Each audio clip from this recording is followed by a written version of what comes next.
দুইটা রান্না করে আমি জীবনের সবচেয়ে বেশি প্রশংসা পাই, এক হচ্ছে ডাল আর এক হচ্ছে গরুর মাংস। এই দুইটা রান্নাই আমি এক একদিন এক একভাবে রান্না করি, আলহামদুলিল্লাহ খেয়ে সবাই পছন্দ করে এবং খুব প্রশংসা করে, আমার বেশিরভাগ আপুরা এবং ব্যাচেলর ভাইয়ারা। ইনশাল্লাহ আজকের ভিডিওটা নতুন রাঁধুনি আপুদের কাজে আসবে। ভিডিও ভালো লাগলে টাইমলাইনে শেয়ার করে রেখে দিবেন। মাংসের বিভিন্ন রান্নার রেসিপি তো আমি অনেক দেই, ডাল খুব একটা দেওয়া হয় না। আজকে সবার রিকোয়েস্টে আমি ডালের রেসিপিটা 4 জনের খাওয়ার জন্য আমি এখানে হাফ কাপের চাইতে একটু বেশি হবে মুসুরের ডাল ধুয়ে পরিষ্কার করে নিয়েছি। তার মধ্যে একটু পানি দিয়ে একটা রসুনের অর্ধেকটা নিয়েছি, একটা টমেটো, একটা কাঁচামরিচ, আধা চা চামচ হলুদের গুঁড়ো। এগুলোকে চাইলে যে কোনো পাতিলেই সেদ্ধ করে নেওয়া যাবে।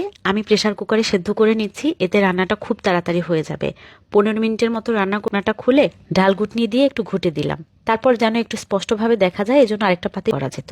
এখন সাথে আরো একটু পানি দিয়ে দিয়েছি, ডালটা যেন ভালোভাবে জাল করতে পারি সেজন্য। এই পর্যায়ে আমি মিডিয়াম জাল করে কমিয়ে নেই, এতে করে ডালের স্বাদ কিন্তু অনেক গুণ বেড়ে যায়। এখানে ইচ্ছে মতো পানি দিয়ে ডাল 20 মিনিট থেকে শুরু করে ঘন্টা পর্যন্ত রান্না করা যায়। ডাল জাল করতে করতে যখন আমার পছন্দের ঘনত্বে চলে এসেছে, তখন পাশের চুলায় একটা প্যান গরম করে তার মধ্যে একটু রান্নার তেল, পেঁয়াজ কুচি, রসুন ভেজে নিচ্ছি। ডালের মধ্যে 2টা কাঁচামরিচ দিয়ে দিয়েছিলাম। ফোড়নে অনেকে শুকনা মরিচ, তারপর আস্ত জিরা, 5 ফোড়ন এগুলো পছন্দ করে না, এই জন্য আমি ফোড়নে বাড়তি কোনো মশলাই ব্যবহার করি নাই, তো ঢেলে দিয়েছি। আর তারপর একটু ধনেপাতা কুচি দিয়ে চুলার আঁচ দেওয়ার পরে ডালে আর জাল করা যাবে না।